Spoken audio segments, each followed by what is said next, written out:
Assalamualaikum warahmatullahi wabarakatuh. Jumpa lagi di channel aku. Kali ini aku mau bahas perihal tips menabung. Sebelum nonton jangan lupa klik subscribe-nya dulu ya guys, karena subscribe itu gratis. Nah, di kala pandemi seperti ini mungkin banyak orang-orang di luar sana ataupun di keluarga terdekat kita banyak yang terkena dampak dari COVID Corona 19. Dimulai dari usahanya yang mungkin yang tadinya besar sekarang keuntungannya tidak seperti biasa, dan juga banyak juga yang di PHK. Nah, dari keadaan seperti ini mungkin kita diharapkan untuk lebih bijak lagi menggunakan uang. Dan kali ini aku bakalan bagiin tips untuk menabung. Mungkin terdengar sepele ya, dan teman-teman mungkin udah tahu nih cara dan langkah-langkahnya. Tapi ini yang aku lakuin selama beberapa tahun sampai akhirnya aku punya tabungan, walaupun mungkin diantara teman-teman yang memang udah kaya turunan itu nggak seberapa tabungan aku tuh. Mungkin diantara teman-teman kalian ada yang udah pernah sukses menjalankan tipsnya sendiri. Nanti kalau yang udah berhasil boleh komen di bawah ini ya guys. Tips yang pertama, teman-teman udah tahu nih tujuannya mau beli apa. Misalkan mau traveling, mau beli rumah, mau beli mobil, ataupun mau nikah, atau mau yang lainnya. Di antara prioritas itu, pilih salah satu yang benar-benar paling prioritas. Nah, itu dijadikan motivasi untuk kalian nabung guys. Nah, kalau yang kedua, aku sendiri itu misahin rekening gaji dengan rekening tabungan supaya nggak kecampur guys. Kalau misalnya teman-teman yang masih sekolah, mungkin lebih baik dicalanin supaya uangnya nggak kepake kalau di dompet. Jadi lebih simpel gitu, udah aman, nggak akan kepake, lupa gitu kan. Nah, untuk yang ketiga itu kita harus matokin setiap bulan nabungnya berapa. Di sini aku nggak mau nentuin untuk teman-teman harus nabung berapa, entah 100.000, 500.000, 1 juta, ataupun berapa, karena kan kemampuan setiap orang berbeda, ekonomi orang tuh beda-beda.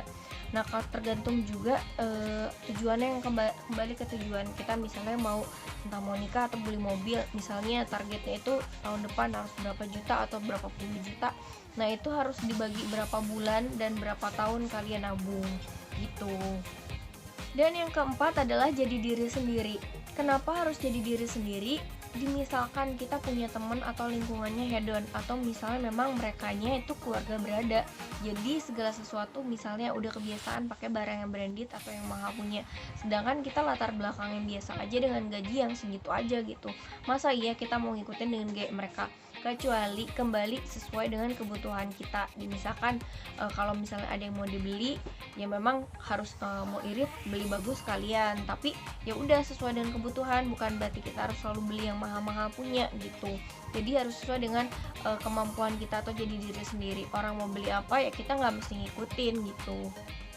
Berikutnya itu adalah hal yang kita anggap sepele, yaitu biaya nongkrong. Kalau misalnya lagi di luar dari pandemi, itu misalnya nongkrong entah 1 bulan sekali atau 1 bulan 2 kali, misalnya budget kita sekali nongkrong entah 100.000, entah 50.000, atau entahlah 150.000 atau berapa, kalian kurangin. Ya misalnya biasa pesan makanan itu banyak, kalau memang sekiranya nggak butuh-butuh amat ya nggak usah dibeli. Dan yang terakhir itu sangat penting untuk ibu-ibu. Jadi kalau ada diskon, biasanya ibu-ibu manfaatin untuk diskon. Tapi diskon di sini biasanya khusus untuk produk-produk yang dibutuhin untuk kebutuhan sehari-hari ya guys. Jadi jangan beli kalau memang diskon tapi kita nggak perlu.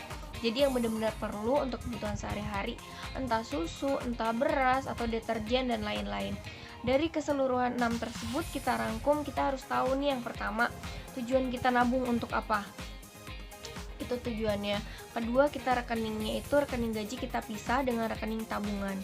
Ketiga, itu kita harus patokin nabung itu harus berapa setiap bulan.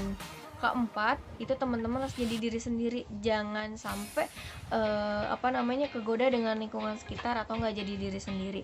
Dan yang kelima itu kurangi biaya nongkrong. Dan terakhir itu kita manfaatkan diskon di swalayan untuk kebutuhan bulanan.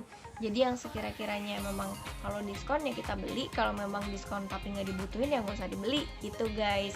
Sampai di sini dulu untuk tips menabung, semoga berhasil ya guys. Apabila memang ada pertanyaan atau ada masukan, boleh komen di bawah ini. Terima kasih banyak. Wassalamualaikum warahmatullahi wabarakatuh.